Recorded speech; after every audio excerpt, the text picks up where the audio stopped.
আমি দয়া করবো, একজন গরিব মানুষ আসছে, ডাক্তারিতে অনেক সুযোগ রয়েছে,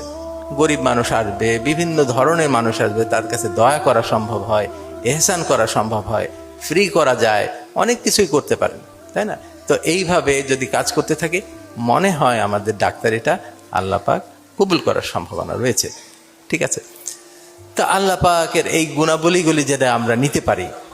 আমরা গুণাবলী যদি অন্তরের ভিতরে ঢোকাতে পারি, এগুলো যদি প্রকাশ করতে পারি,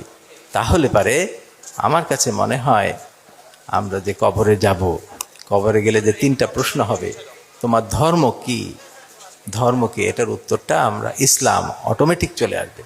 আমার একটা ধারণা, কবরে তো 3টা প্রশ্ন হবে, তোমার রবকে, তোমার ধর্ম কি, তোমার নবী কে ছিলেন। তো তোমার ধর্ম কি যখন বলা হবে, ধরুন এখন লেজার দিয়ে অনেক কিছু করা সম্ভব, এরকম লেলিহান শিখার মতো দেখা যাবে, অনেক জোরালো আগুনের মতো দেখা যাবে, লেজার দিয়ে তৈরি করা, ওর ভিতরে হাত দিলে আপনার আঙ্গুলে পুড়ে না, ওর উপরে পাতিল রাখলে গরম হয় না, ওর উপরে কোনো রান্না করতে গেলে রান্না হয় না। যদি এই রকম একটা আগুনের লেলিহান শিখাকে বলা হয় তুমি কে,